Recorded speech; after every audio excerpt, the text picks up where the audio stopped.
What's good? What's good? I'm back. We're gonna make this part two of the TC Thomkins interview. We had a little bit of issues, but we're gonna take what we had before, and we're definitely gonna keep it because there's a lot of great info, a lot of good jewels on there. We don't want to waste any of that info. So let's bring them back in. And here we go. TC. Much better. Okay. I think where we left off, we was talking about how oversaturated the music business is with the internet. Yeah, you know what? We were just discussing that how kids think nowadays, since the streaming and social media and all these other things, that there are tons of other avenues for you to get exposure. But because there are tons of other avenues, it's very difficult to get anybody's attention than it was before. You had a key element before that you could get everybody's attention on. That's not present anymore. Plus, since it is so easy to release music now, so I think Spotify gets something like 6,000 releases a week. It's 100,000 a day now. 100,000 a day now. 100,000 releases a day.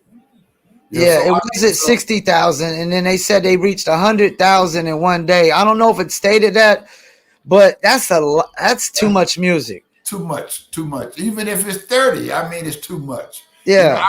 I remember when we were complaining about 8 to 10 releases a week. And matter of fact, when I was at CBS Epic, I cut back the amount of releases that we used to have because that was one of the main reasons that we were able to become successful, so we could concentrate more on our major releases other than trying to do so many different projects and schedule them and all that. You just cannot win with that much music on there. And it seems like it makes it harder for it to be timeless or classic. Like a cat like NBA Youngboy, yeah, he's number 2 behind Drake, but are we really going to remember all these songs 10 years from now? Well, most of his stuff, though, is underground. Yeah, it's not. Yeah, he's big underground, but he's not as big as Drake on commercial releases and things of that nature. Yeah, that is a good thing that they haven't. I mean, underground was around back when I first started, when they used to have NWA and all that stuff that they couldn't air on radio. There was always an underground for material. But I would suggest nowadays, if any artist is trying to do anything as far as releasing, you need guidance and you need a professional to help you, because it's as easy as they say it is nowadays. It is much more difficult now than it was back in the 80s and 90s and stuff like that. It's just more competition, more avenues for entertainment. Shit, you got 500 channels on TV. You got 500 different streaming outlets. So it's just very difficult.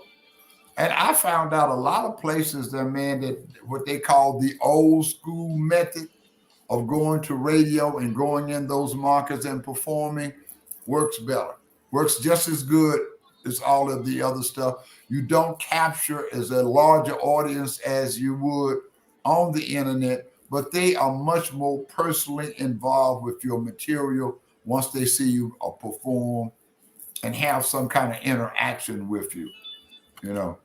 You said something that caught my attention. NWA being underground, that was because they were making gangster music, right? So Right. they considered underground anything that wasn't couldn't play on radio. Yeah. Nowadays, underground is typically a sound. Not necessarily profanity or things of that nature like it was in NWA days. Yeah. Radio and street teams, did they always go hand in hand? Yep, absolutely. I still use street teams. You especially need them in major markets like Houston, Atlanta, New York, things on that nature, where clubs have an impact. And in a lot of cities, man, you would be shocked at how much impact strip clubs and clubs have on music. Matter of fact, it's almost as expensive to work the strip clubs in Atlanta, Georgia, as it is to get radio airplay. Wow. Now, do you think you think strip clubs and venues are like more valuable now than radio nowadays? I don't think there's more valuable, but there is a niche for it. There's a niche there. Strip clubs wasn't as popular back when I was coming up. Okay. Okay. Strip clubs is like a lifestyle now. You know, I mean, they have big parties at strip clubs.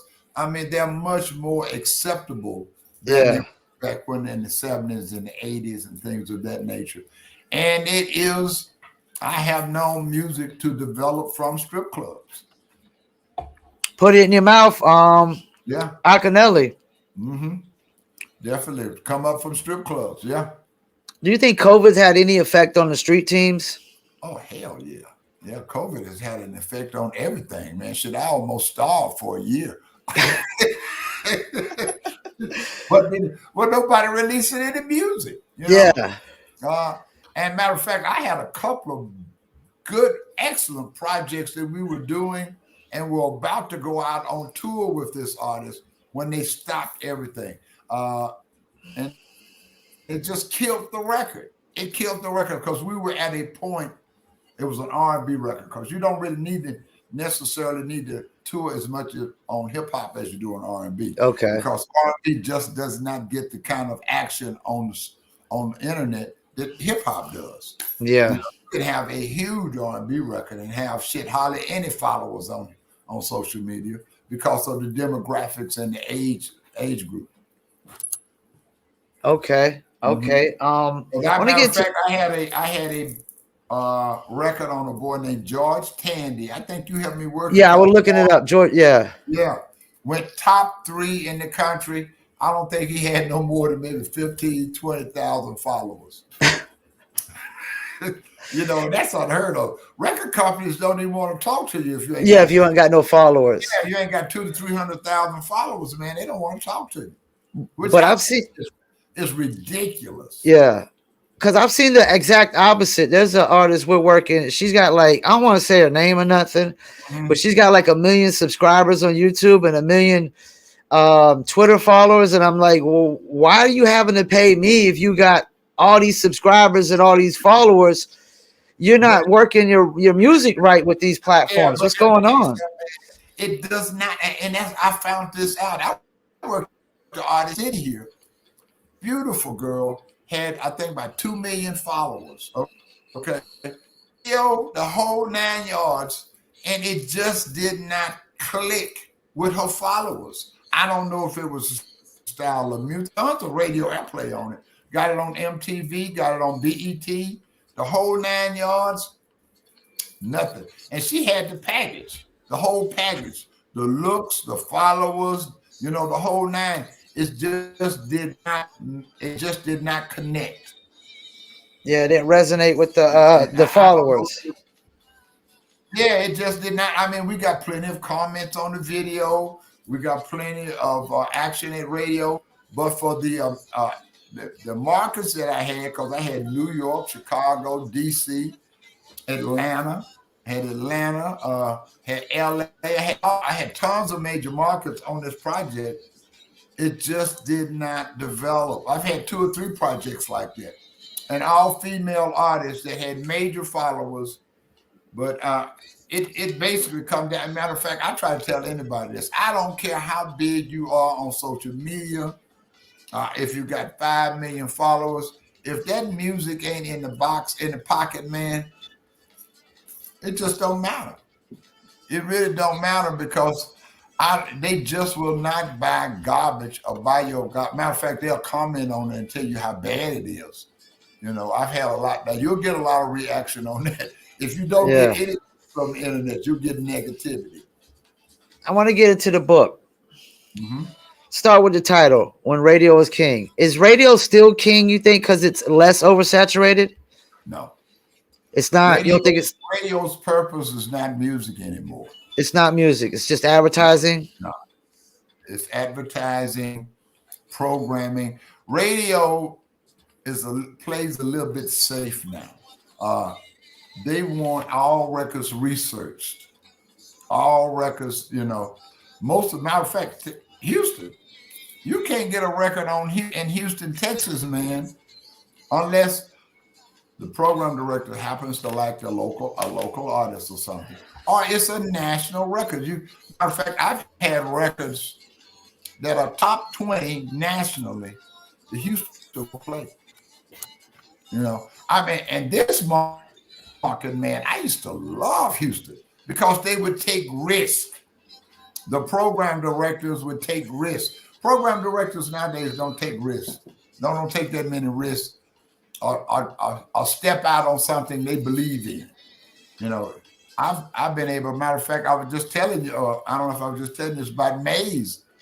When I took Yeah, Maze, yeah. when Maze first came out, I took it straight to the radio station. They put it right on. Program director did not have to clear it with anyone or anything of that nature. Because see, you got in every corporation now, you got layers of people that have something to do with music. A lot of the program directors that I really like dealing with, shit, they got consultants, and the consultants don't have nothing to do with the radio or in the market or anything else. It's just that you have to get your record cleared through them before the station can play it. You think there's too many people in the music business or in radio that just don't understand music in general? Oh yeah, oh absolutely. When I was first starting in the industry and working in the industry, radio and music was like this. I mean, they were a part of each other. It was like one arm and another arm on one body, uh, because radio back then really depended upon new. Matter of fact, stations used to fight over who played records first. You know what I mean? They wanted to be Yeah. first in the marketplace to play that music. They took pride in being able to say, we were the first station in the country to play so and so and so and so. That's gone. There's no competition for that type of activity anymore. They want to make sure that what they play is safe, that you do not hit that button and change the dial. They want to play something continuously uh, recognizable. An artist that you will recognize. That's why name acts. As long as you have a name act that gets the daytime and that sort of stuff, that makes it easier for a program director because they don't have to worry about you switching to another station because they're going to continue to play the records that have already been proven to be a hit. And that's what radio is now. They want to play proven hits. Same thing with the labels, right? They just want proven artists. Proven artists, baby. Yeah. And you will notice, which I'm hurting from now, is labels have cut back on releases. Yeah. Yeah, I had a lot of more label budgets like a couple years ago than I think I got towards the end of last year. And the beginning of this year, they've really been slow on the label budgets. slow. They're really slow. I've only worked independent stuff since beginning of the year. No major material, no major artists. And I had a couple of friends of mine that are VPs of record labels that said they're making so much money off a catalog. They don't need new releases as much as they did before, because with the convenience of streaming, every age group can find what they want to hear.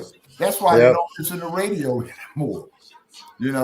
If I'm saying me, I'm 75, 76 years old. I keep saying I'm 75. So 76 years old. I listen to Luther, Teddy Pendergrass, OJ's, Patti LaBelle. I still got some Drake and some other stuff I really like, but 95% of the material that I listen to is material I'm familiar with. I don't get a chance. I hear new artists every now and then unless I'm working with them. But it's so convenient now to have the stuff that you want to hear. Like, matter of fact, like this morning, I took my daughter to have a procedure this morning. She had a little something wrong with one of her eyes, so she had a little procedure. And when we were on our way to the hospital, she took out her phone and hooked in Spotify and started playing who's that stuff? She started playing some stuff. Oh, Tupac, Biggie, nobody that's current. Yeah. Yeah, she's 40 some years old because she's playing the stuff that she grew up on. Yeah, that's my age group, and that's what definitely what we grew up on. That's Yeah. what y'all grew up on. Yeah. So Um, new material has a hard way of breaking through.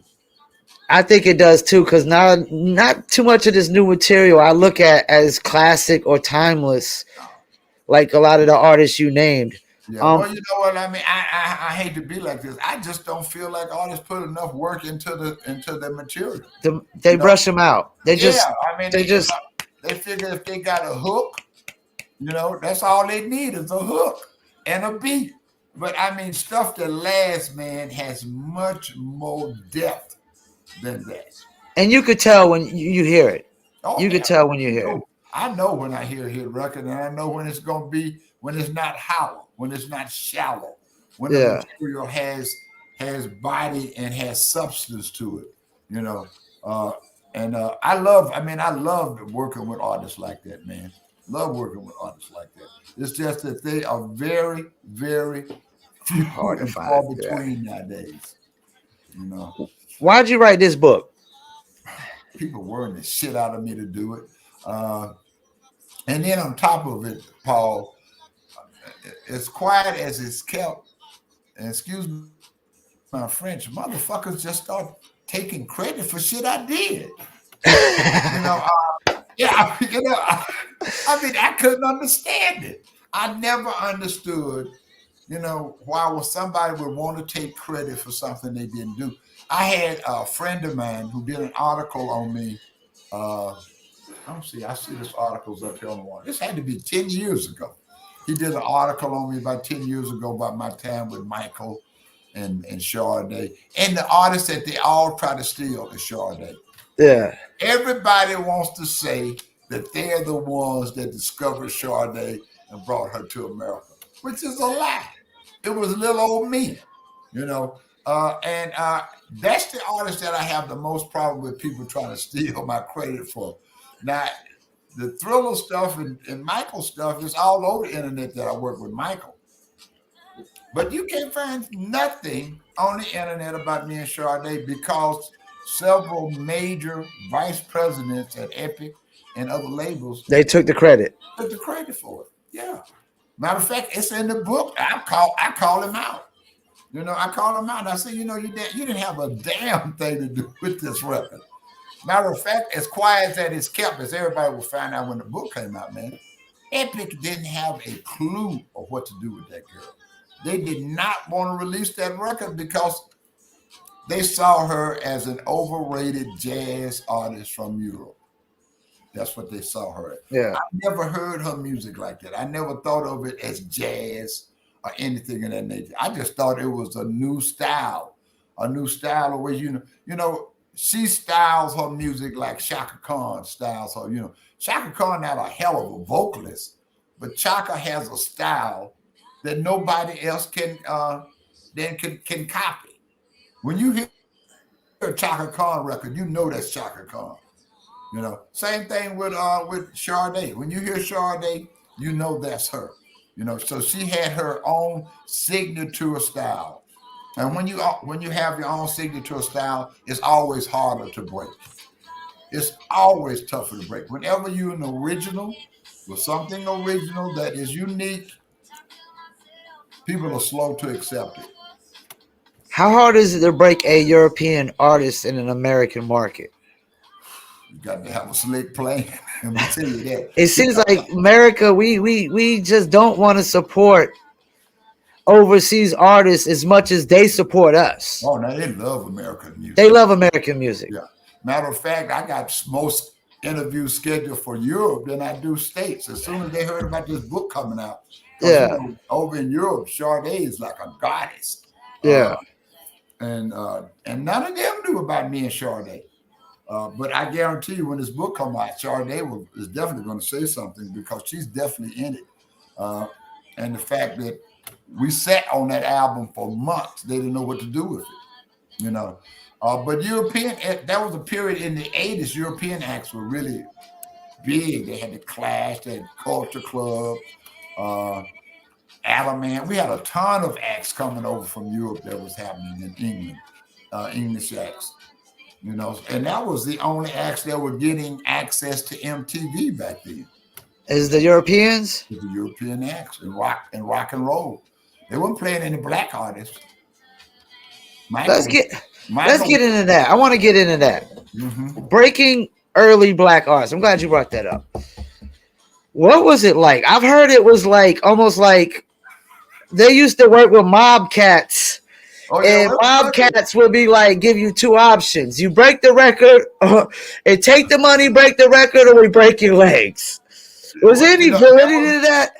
That was an element of that in the business. Yeah, yeah, that was a major element, especially with black labels. Yeah, because when I worked with Stax, man, there was nobody over there Stax that had a college degree. you know, it wasn't like we were no rocket scientists over there. And there were several guys in the company that was straight up gangster. Now, matter of fact, it was straight up gangster even when I was at CBS. yeah. The element was still there in the 80s, man. And it was just I don't know if I'm sure it's still an element in the business. It's too much money in the business for it not to have that element. Whenever there's a lot of money involved, you're going to find some type of mafia or some kind of syndicate or crooks involved in it. Ain't no way. It's just no way. And payola, has it always been part of radio since day one? Always. And I had a partner back tell me this, the boy that was vice president of Motown. He told me this. He said, I don't care what they do or what they tell you. They'll never get rid of payola. And that was in 1971, I think, when he told me that. Okay. And Wasn't even thought of yet. And it's still alive and well. And I would say it's even worse in Spotify. Oh, man, you know what? That streaming shit ain't nothing but a hook. That ain't nothing but a hook. Yeah, they're thinking that they're going to have a method of actually counting streams and all that. All of it's hook, man. All of it's hook. Anybody that wants 1 million streams, you can get them. You can get them. I mean, it's ridiculous. It's matter of fact, it's more corrupt than any other element in the business. I don't know why they still have streaming. Like, if we used to break down a percentage of payola in radio, what would you say? Like 50-50, 60-40? What do you mean as far as what? I mean, like how many people's doing it? Oh, everybody do it. In radio? Not every station. No, all stations don't participate. Some guys I know wouldn't dream of taking money. You got every Spotify playlister is charging. Huh? Almost every Spotify playlister is charging. Oh yeah. Now Spotify is corrupt. All of them are corrupt. Spotify more than most of them. And I don't so much blame the independent artists. I mean, not the independent artists or the independent playlisters, because Spotify is like FM radio right now. They don't.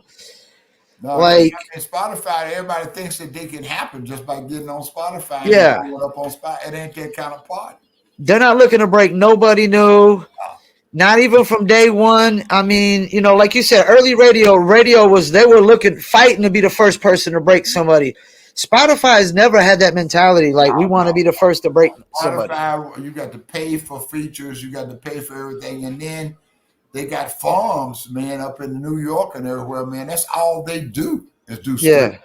That's all they do. The stream farms. Yeah, stream farms are everywhere. Yeah.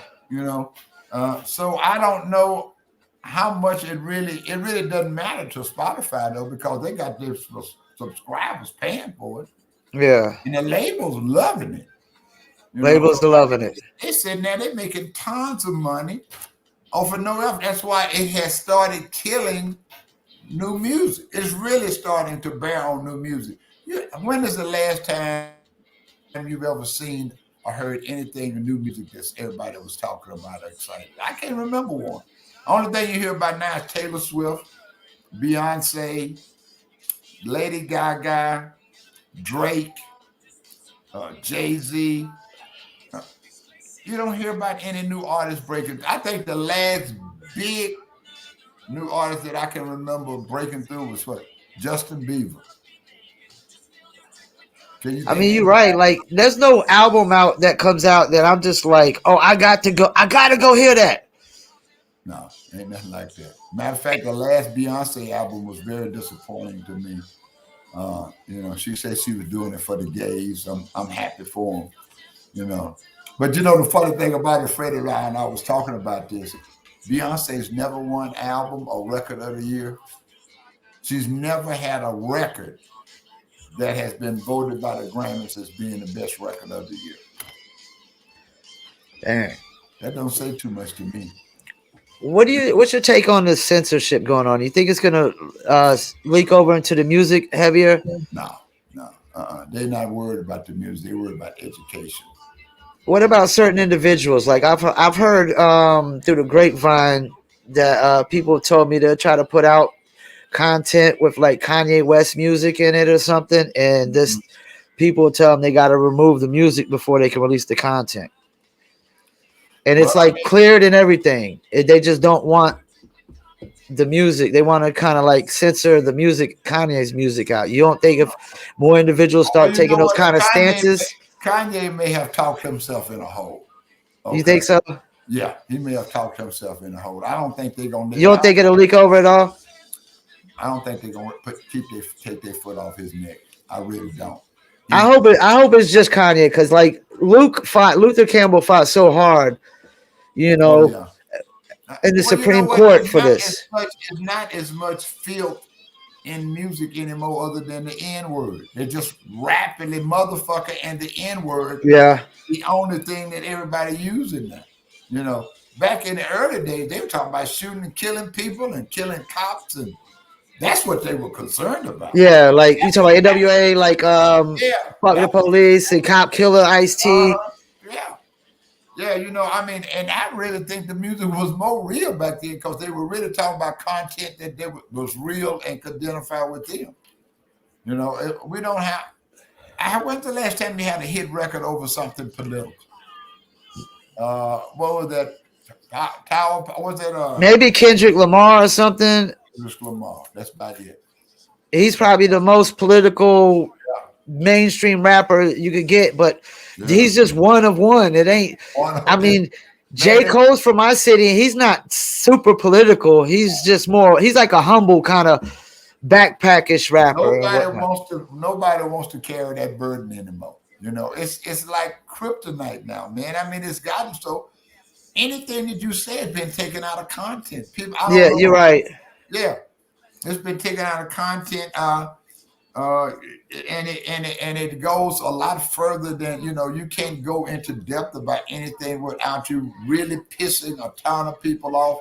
Opinions just piss people off nowadays. That's the point I was about to get at. What like nowadays, if you take a political stance, you're pretty much alienating half of your consumer base. Yeah. Because we're in a country where it's like most people are either Democrats or Republicans, Yeah. and it don't matter what stance you take, you're basically pissing off the other side. Yeah, you know what? I got a partner of mine that is very rich. Okay, so he's a Republican.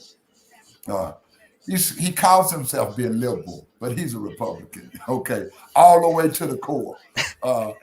He was a Trump man, and it really shocked me that he voted for Trump because I thought he was a intelligent, but it was about the money. It's about the money. He's a multi-millionaire, and it's about the money. But I had a discussion with him the other day because I'm always fucking with him about how stupid some of the stupid shit they be doing.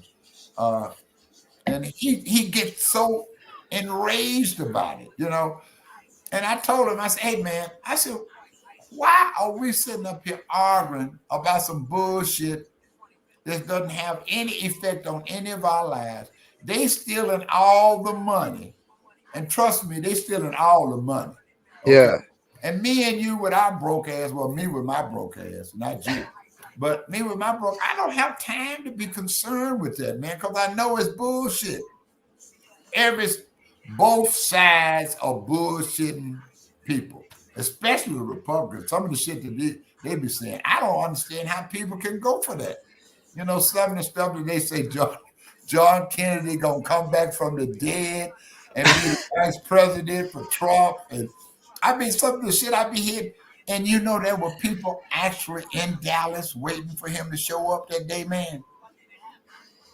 What is it? The Q crowd, the Q crowd, the people that had the QAnon or whatever they are. Yeah. It was out that John Kennedy, that airplane crash was a fake, that he's coming back and he's going to take over the VP ship with Donald Trump when Trump gets back in the White House. And I mean, people actually went to Dallas, flew to Dallas for him to show up. It was hundreds of people down there. yeah. I could believe it though. There's people that actually believe Tupac lives with his mom in Lumberton, North Carolina. She actually stays like Yeah. 30 minutes down the road from us, and they think Tupac is like in a wheelchair living in her house right now. Yeah, I don't know how long it went before they finally let Elvis Presley die. You know, they Oh, had my mom loved that guy, and I couldn't yeah, stand Elvis. they still have probably have an Elvis Presley's sighting somewhere. I would not be surprised. I don't know. You know what, Paulo? I think it is that the people that are in charge basically let education and knowledge in this country go to shit. Okay, you can walk up to any kid in school nowadays, almost man, and ask them some of the simplest shit in the world. They can't answer it. No, I've seen the videos. They can't answer. They can't tell the difference between a state, a country, or a city, or a county. They just don't have any knowledge of what's going on around them. And I think that's on purpose. I really do think that's on purpose. That they want the masses uneducated. They want the masses stupid. Well, you can't control smart people. No, you can't control a person that can think Yeah, themselves. yeah. Yeah. But in this country, man, education is for the rich. Okay. And private schools. Public schools are going to shit. Don't nobody care about public schools no more. If you poor going to public school, you're in trouble, player. You know, Is there ever going to be a college course on how to break a record? they've had them. They got them. Oh yeah, they got a school in Atlanta that they wanted me to teach with I don't know if that's a subject, but they teach you about how the marketing and demographics and all of that kind of stuff, you know. But you know, I like had OJT on the job training, okay, because you learn certain demographics, certain areas of the country respond to certain artists quicker than they do to other artists, and you learn what areas of the country that you should approach about dealing with certain acts and develop them here in certain areas of the country while you develop another artist in another area of the country, and then try to build them to where you can cross them to a certain another area of the country. We used to do that shit all the time because our release load was so big. We had so many releases. We couldn't go gun ho with our releases. We had to have a strategy on how we were going to develop this record and how we were going to get this record to a certain point in so many weeks to where we could start pushing it nationally. But we had to do that because we had 18 to 20 releases, man. You can't you can't push. You can only push 3 to 4. Yeah, yeah, that's crazy. And I Yeah, agree with you, totally that this business is like a on the job training kind of thing. It's like it would take years for you to train somebody how to do what you do yeah, and have to pay them at the same time. Who does that? yeah. I'll be truthful with it, man, and I say this in the book. Uh, when I first went to work for Stax, I didn't have no clue what the fuck I was doing. I went to radio stations and giving a record. I mean, I didn't know what the hell I was doing. But it took me about 4 to 5 years to kind of get knack of everything, of the different program directors, different areas, stuff.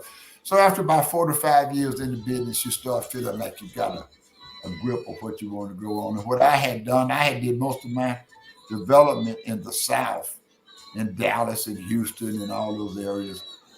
And then I went to Chicago with CBS, and then from Chicago to New York. So, Chicago was my first challenge, but I love Chicago other than the weather. They wasn't killing people every 5 seconds then. Then yeah. It was real open, not a nice clubs, nice restaurants, tons of artists. I worked with Minnie Rippleton, which I loved, and when I was in Chicago, worked with Bill Withers. Who was that? Somebody else. Patty. I love Patty LaBelle. Patty was a monster. Still is probably. Who else I worked with when I was in? George Duke, Herbie Hancock, Stanley Clark. We had a lot of great jazz acts. Johnny Taylor, Tyrone Davis. Tyrone used to be one of my favorites because he was ignorant. Yeah. Why do you think there's so many people trying to get in this business that don't know this business? Well, you know what? But the funny thing about it, Paul, and I'm sure you've known about this too, is that novice trying to be in this business, you can't tell them shit. I've had multitudes of artists that I recommend. This is what I feel like we need to do now, and this is what you need to do now. They won't do it. Yeah. They want to do it their way. And then later, they come back to me, well, I may should have done that. I said, I told you that. I got one artist here I'm not going to name, which is a talented motherfucker, okay? Very talented. Had 2 or 3 top 20 records, but just wouldn't take instructions and do what I asked them to do and follow the instructions that I told them. Now they're getting old. Once you get up in them 30s, baby, it's over. It's really over unless you got a monster record. And see, nowadays, internet, which is mostly 14 to 19 to 20 something, they don't want to hear nothing about you when you're 30, 40 years old. Unless you Snoop. They don't, matter of fact, they don't even want to hear Snoop. Snoop got a different sound than the rappers now. That Snoop stuff and Drake stuff and all that, that's my sound back when I was a kid. Because Drake would have never happened back in the day. No, you're right. He wasn't. He never would have been as big as he would have happened. Not that back in then. Back then, he would not been that big. When they was hitting with them slamming beats and all that. See, Drake has chords he plays. That's him. Yeah. Drake is a chord rapper.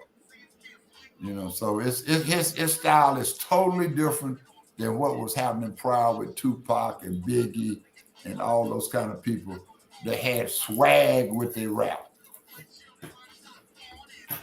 Dang. So, you think it's like that everybody just thinks they could do it now or something? I mean, it's just too many people trying. Everybody can't be that talented. No.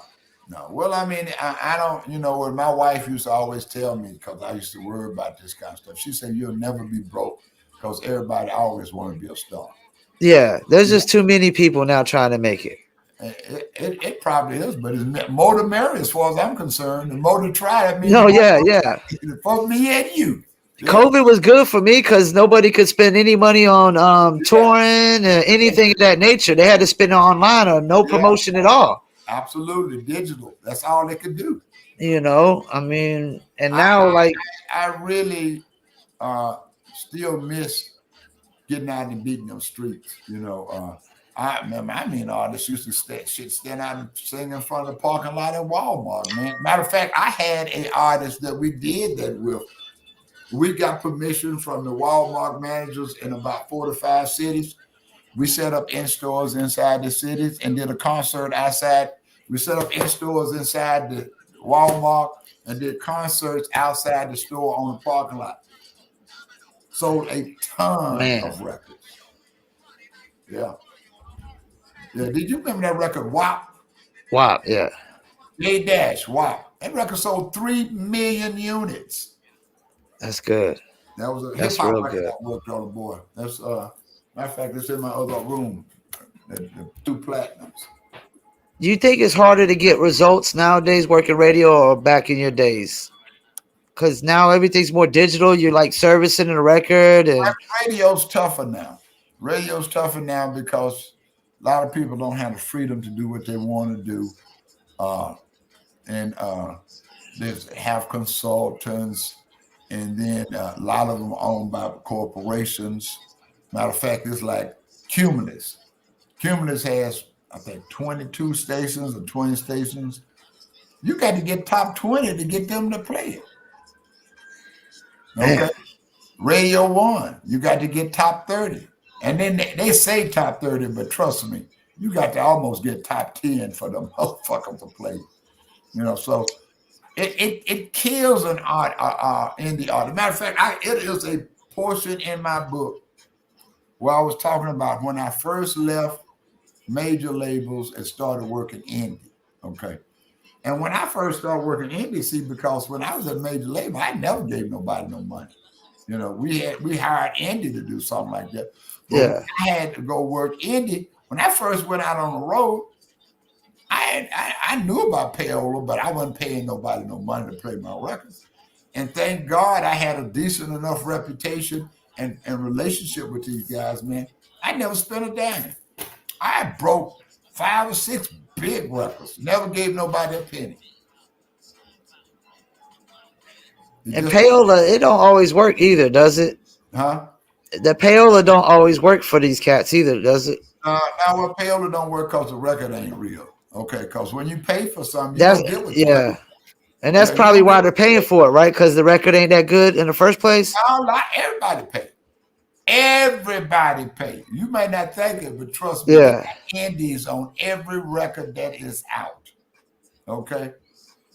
See, the only people I know that may not pay is Beyonce and a few people like that. But everybody trying to get that pay. Because there's indie working all over. Matter of fact, even back in even now, there's still indies on records. But that's one of the reasons why they don't use radio as much as they used to, because it's so fucking expensive. To have a #1 record nowadays, you're talking about $100,000. Man. Easy. Last top 5 record I worked, label spent $120,000. Man. It's a lot of fucking money, baby. They got a deal for $250,000 though. But it's a lot of money. It's still a lot of money, man. Yeah. And I've had artists though and acts and labels that they didn't give a fuck what it costs. Yeah. They want that #1. And most of the people that are like that don't have the material. They just think that they do, but they just don't have the material. And at a point, it just doesn't make sense to spend any more money. And I always advise my clients. I'm not one of these consultants or people that would just keep taking money from you. When I see it's just no route for this record, I suggest that we stop spending money. And move to the next, and move to a new record. Yeah. Release, do something, but at a certain point, it becomes obvious that it's just not going to happen. And there's a lot of those cats out there that just take the money. It's like you were saying, all we could do is we could give them the best advice. When they don't listen, we can't put a gun to their head, but we've done the honest thing of giving them the best advice possible. I always tell my artists when I think it's time for them to quit, I think you're wasting money. I had a client one time, man, when I first moved to Houston, spent $1 million with me on one artist. I think he had 2 or 3 releases. I got him top 20. Yeah. But it cost a fortune to get them there, and the records weren't selling. Yeah. And I kept telling him, I said, man, I can get it there. I said, but it's not showing any kind of indications that we got a record here. He said, no, I want it. I want it. I want it. I said, okay. And in that time, it becomes supply and demand. Yeah. As long as he wanted it and they pay for it, I do what the client asked me to do.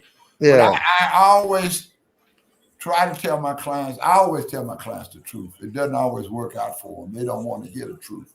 Yeah. Nobody want to hear the truth no more. No, nobody wants to hear the truth, man. I tell them, I said, nah. And a lot of records I just don't even take because I know they're going to end up being mad at me because they're going to blame me. They're not going to get the results that they expect to get. They call us up paying for. And I don't care how much money you got, you cannot turn chicken shit into chicken salad. Okay? What was that one again? Say that again. You cannot turn chicken shit into chicken salad. It just don't work. So where's this book going to be available at? Hopefully next week. Next week? I have one more edit. I'm going to do that this Saturday. The book is already finished, okay? The book is already finished. The thing that I've had to do, Paul, is take a few stories out about people that don't want to be reminded In of the the book, ass, huh? people that don't want to be in the book. No, they want to be in the book, but they don't want me to use their names. Oh, they want you to refer to them As a like as a artist. subliminal. Yeah. So you're gonna find a lot of that in there. And my first edition, when I first wrote the book, or when I first started, what I did was I bought one of these softwares where they record your notes and stuff. So I started talking into the software. I ended up with almost 200 pages of shit of memories. So we started Dang. wearing that down. We got down to 300 pages. Now I'm down to 250, I think. Because I had to remove some stories. I had to change some people's names, had to change some dates. Uh, and because the first book, I named everybody. You know me. I named, when I first wrote it, I didn't tell them don't get nobody in no trouble, but I used everybody's real name. Yeah.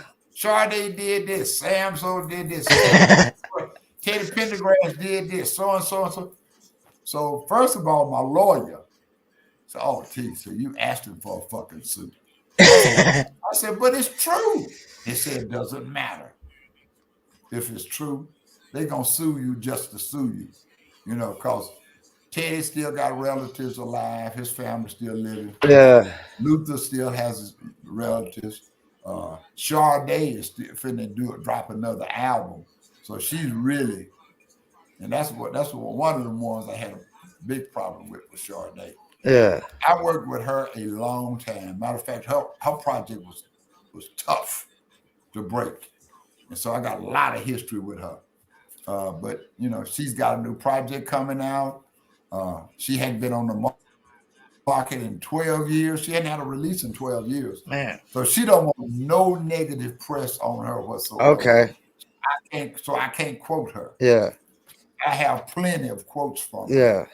but I can't quote her. And Toomey, Tina Marie, which you'll find out Tina Marie tried to sleep with me several times when I worked with her. Oh man, drop my headphones on that one. Yeah, yeah, yeah. She asked me to sleep with her several times, uh, which I didn't. Which ruined our relationship. You'll read about it in the book though, but it ruined our relationship. You know I'm gonna have to do a YouTube short on that one, right? Yeah, once a woman asks you to sleep with her, and you turn her down a couple of times. You shit. Either you gay or you saying there's something wrong with her. That's the way women think. And so she knew I wasn't gay, so she thought and said, "Well, what's wrong? Why won't you?" This shit it's gonna fuck up my career. I might as well have slept with her though, man. I might as well have slept with her.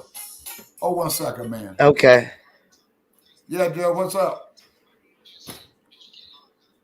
You know what, man? I'm in the middle of an interview. I haven't had a chance to check, but I will check and I'll text you back. Okay? Okay. Take care. Straight authentic interview. Yeah. So I might as well have, because it caused repercussions. Where's your book gonna be located at? Everywhere. Everywhere? You're gonna have physical copy and the digital copies? Oh yeah. Ebook, Amazon. Ebooks are what? Audiobooks, right? Yeah. Okay. Yeah. It's gonna be everywhere. I've already got everything's done. Matter of fact, the book is put together. Everything's done. I just got to proofread it one more time to make sure that we didn't say the wrong thing about the wrong person. See, I got notes here, matter of fact, right now in front of me on what page, what is said, and what I want to make sure it's cool. I got, I had cocaine in there several times because cocaine was like coffee back in the 80s. Okay. Yeah, I've heard. Doing cocaine. I did cocaine at the White House. Yeah, I've done cocaine in my younger years before. Yeah, I did. You know what? I tell anybody, cigarettes was harder to stop than cocaine. Yeah, you know what? That's crazy. We were like every 2 weeks with cocaine, but you're right. Like cigarettes or weed or alcohol. Cigarettes and weed, though, man. I still smoke weed now. I ain't Yeah. never smoke weed, but Cigarettes was my toughest thing to stop smoking. When I woke up to the cocaine, when I started realizing that cocaine did not enhance my personality, it made me more of an asshole than anything else. I feel like, I got to leave this shit alone. Plus the fucking money. Yeah, it You know, was more expensive. Yeah. oh my God. Well, one of the favorite sayings back in the day was cocaine was your God's way of telling you you're making too much money. I never heard that one. That's right. Cocaine Wow. was God's way of saying you're making too much money. But everybody was doing cocaine back then, but nobody wants to be reminded of it. See, I know a lot of big people. I mean, big. If I start naming some names of some people I did cocaine with back in the day, oh man, you shut this shit. You say shut the fuck up, TC. Shut up. So that's why so many people are afraid of me in this book. Yeah. And I spoke everybody. I'm gonna tell on myself. Okay, but I'm not gonna tell on nobody else. I take everything that I've done with anybody I've done with. I'm taking it to the grave. I'm just not the kind of kiss and tell person. If I was, boy, I'd make a fucking fortune. Because that's what everybody want me to do. Is The tell all, the TC Thomkins tell all book. tell all, man. I'm not going. I'm sorry if that's what they're looking for in this book. They're gonna be disappointed. Yeah. There's great stories in there. 2 or 3 by Teddy Pendergrass, because that was my boy back in the day. Because Teddy was wild. Teddy was wild. Some great stories by Sade, Tina Marie, Luther, M. Toomey. Let me see who else I got some good stories on in there. Plus, I got a lot of great stories about Tookie, which was Frank DeLeo, was my boss. And went to work for Michael. Got a lot of great stuff about Michael. Because I got to be real cool with Michael before he passed. He was my number one artist as a kid growing up. Michael Jackson was Jesus Christ to me. Oh man, he was the shit. Matter of fact, he used to call me all the time. He used to call me on all the holidays, wish my family Merry Christmas shit. Matter of fact, he used to call me to see if I needed any money. I saw him in the 90s, I think it was. Last time I saw him was in the 90s.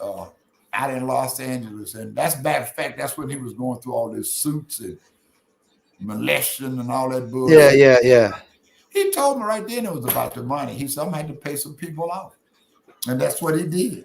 And later it came out that that's what the suits were about, was about the paper.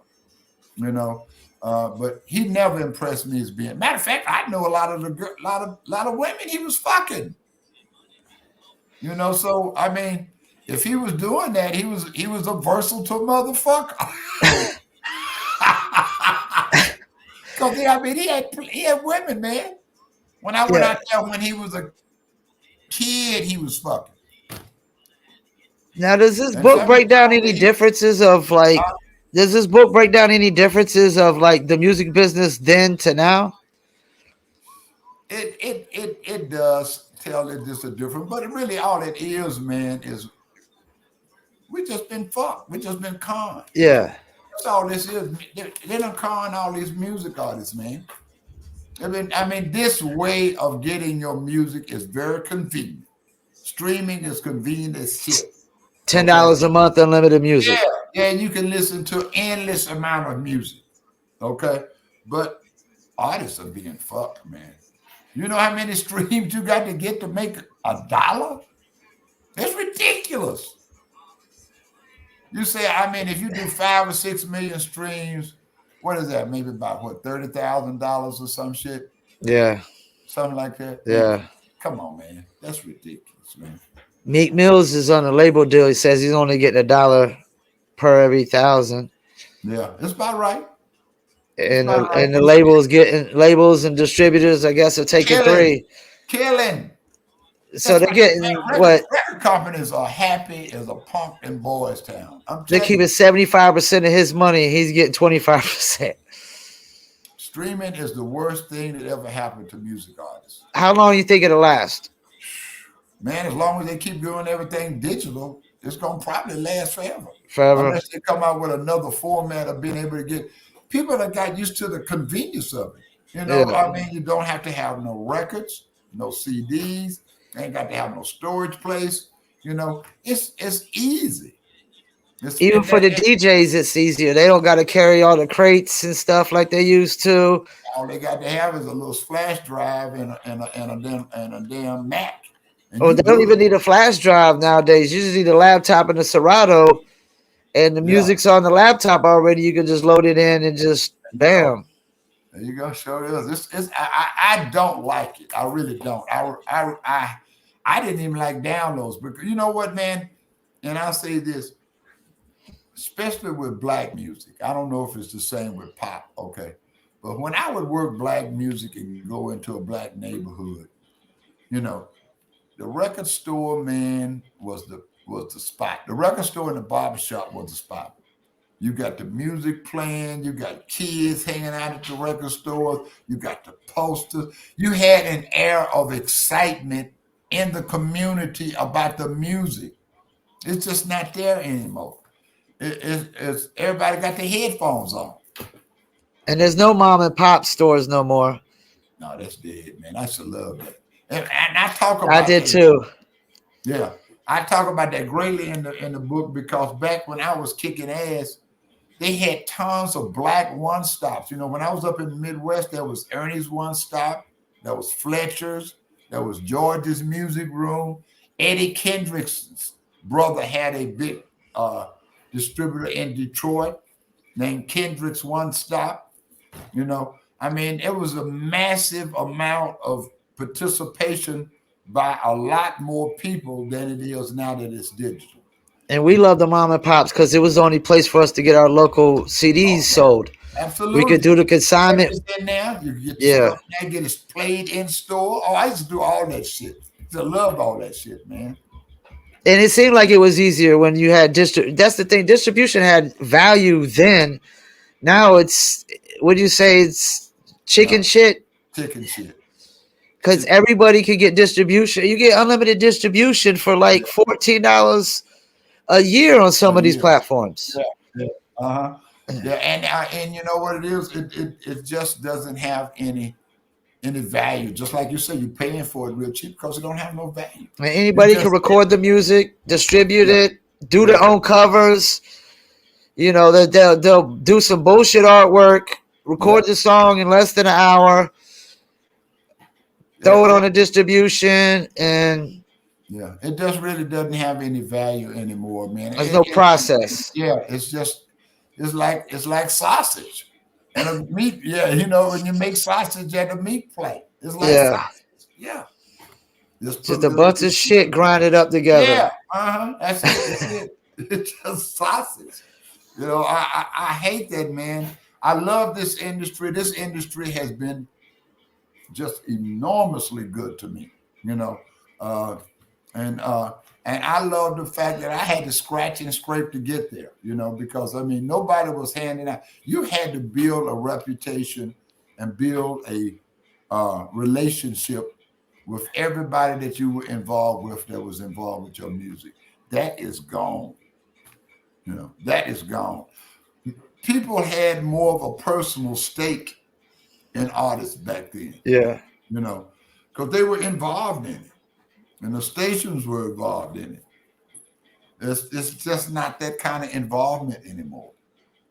It's just all impersonal. Well, the whole world has become. I think digital.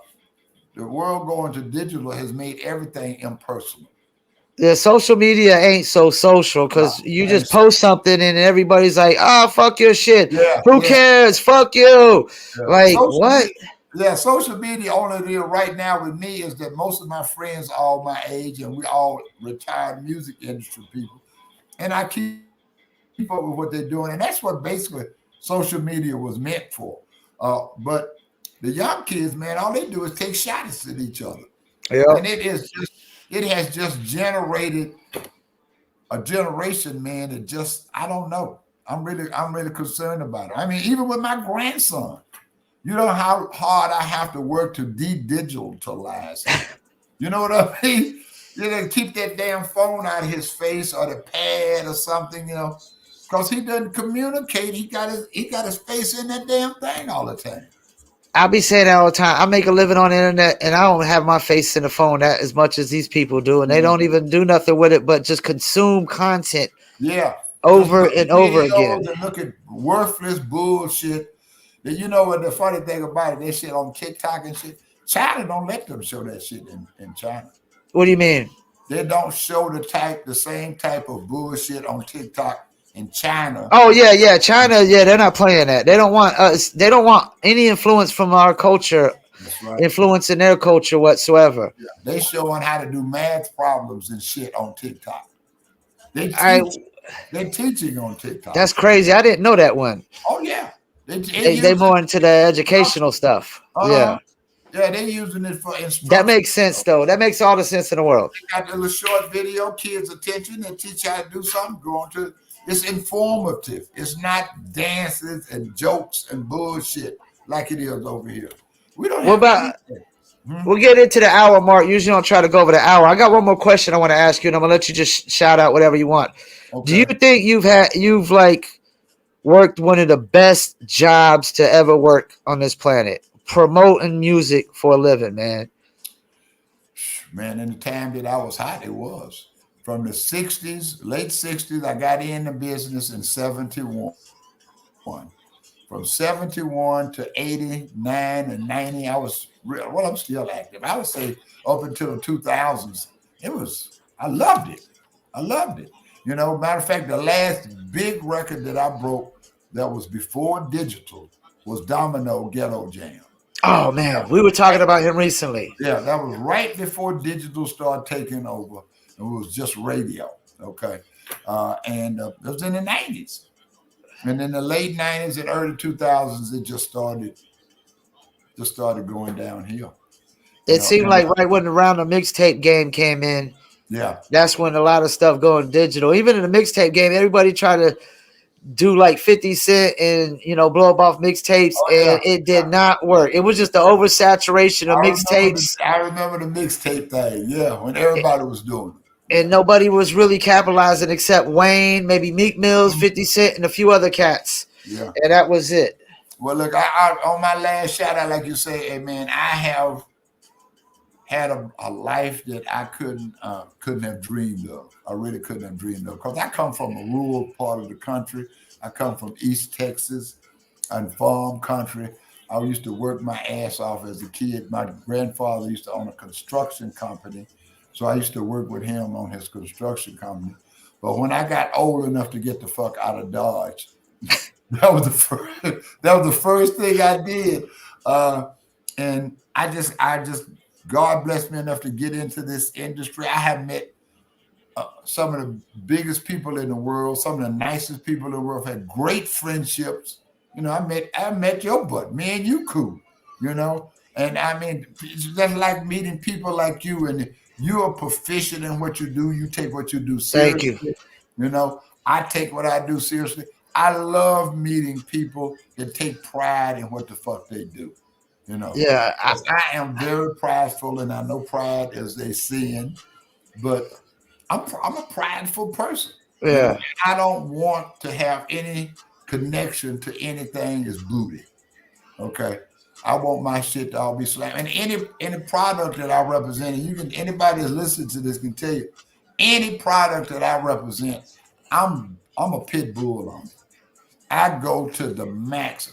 Matter of fact, I talk about one of my good friends in the book was Ruben Rodriguez. Rest in peace. He just passed away not too long ago. Passed away recently. I loved Ruben because Ruben and I worked on the first Alicia Keys. We worked on the Nappy Roots. Arrested Development. I mean, I had some motherfuckers of acts I worked with. And Ruben, what I liked about Ruben would never give up on a fucking record, man. I mean, I've seen him work a record a year. And he'd make it happen. Ruben was behind Cardi B. I didn't know that. That's the guy that broke Cardi B. Ruben Rodriguez. And I actually had somebody that was bringing me his clients, like right before he passed away, man. A lot of his independent clients for like Spotify. Yeah. And then he just passed away like I mean, literally matter of fact, overnight, man. him and I was working on this girl. I think you helped me on this girl, Anna Lex, Annie X, Anna Lita X. She had a record called Wavy. It was I think I remember I her. think you Yeah, worked with me on that record. But him and I worked on that record together, and he did a national conference call for me with Radio One. Now yeah. I love Kathy Hughes before I start talking about them motherfuckers. I love Kathy, and I've been knowing Kathy Hughes forever when she before she even started Radio One. But I just feel like conglomerates that own Clear Channel, Radio One, all of that stuff interferes too much in the music. Instead of, I don't mind a major corporation owning something, they got to own something. But don't try to stick your fingers into everything, man. You And know, they don't really care about the music, do they? I They don't just care care about about the the music, numbers. man. They care about the numbers, Yeah, and but it's gotten so that they interfere in everything. yeah. They want to approve everything. And I be asking them, what the fuck do you know about blues and rock and roll and R&B? What do you know about that? What black church? Because I tell anybody, black rather blues, rock and roll, R&B, all that shit came out of black church. So what do you know about a black church and gospel music?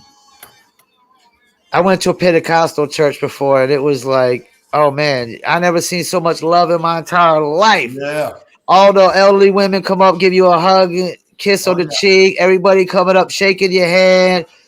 It was definitely way different. 'Cause I grew up in Baptist church, and they were just like so dull and bland. Oh No yeah. seasoning over there. You You go got to a Pentecostal, and it's like, people shouting. Oh yeah, people they in it. They in it. Absolutely. yeah, it's definitely a different element, man. Definitely a different element. Well, man, Anything you Paul, want to shout out though before we go? man, I just want everybody to remember the book is named When When Radio. radio was king, It should be out next week. I guarantee it's a good read. It got a lot of good stuff in there. A lot I'm of gonna my get me a copy. I promise. yeah, Promise. a lot of the stuff that I did. Matter of fact, I ain't gonna tell you. There's some stuff in there you ain't gonna believe. Because I worked with Gene Griffin with the discovery of Teddy Riley. I gave Teddy Riley his first contract, his first deal when he was 15 years old. So when I worked with Gene, I worked with one of the biggest heroin dealers in New York City, and that's what he was back in the day. Well, that's always been an element in the music business is Oh, dope absolutely. dealers investing. I mean, And I say that, I said even though it may not be as much now, I don't know. But back in the late 70s and 80s, man, what yeah. drug dealers everywhere.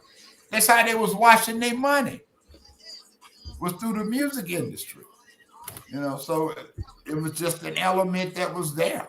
And some of them probably actually believed in what they were investing into as well. Oh, absolutely. Now, I mean, I know a lot of them wanted to get out of the business that they were in, And yeah, wanted to get clean money, and they start off in the music industry. As a matter of fact, during the late 80s, after I left CBS until I think maybe 2000 or late 90s, man, I worked for nothing but drug dealers. That's all I mean. That's all it was hiring me. I yeah. don't know if it was because I had worked for Gene or what, but man, I had a string of drug dealers that I worked for about maybe 8 years, 8 to 10 years, and they pay well. And I think old boy said it best on the wire. Money doesn't have owners; it just has spenders. That's it, baby. That's it. I love that. That was my favorite show too. Man, Yeah, I appreciate you taking all your time to talk I to me. appreciate you coming along. Bringing this knowledge, this wisdom, and these great, great stories, man. Thanks, Paul. You have a blessed day, All dog. right, you too. Take Peace. care. Bye bye.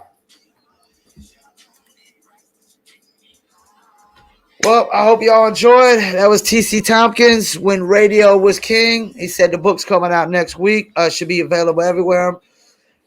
Check all the bookstores, Amazon. I'm definitely going to get some links from him for the ad in the description and whatnot. But a lot of interesting stories. And as you see, we like to keep it authentic and real. So I did let y'all know that Yes, I did do coke once in my life or twice in my life before as well. Because this isn't the lying podcast. This is the authentic podcast. But once again, I want to thank y'all for tuning in. I hope y'all enjoyed. And I'm about to hit y'all with the outro.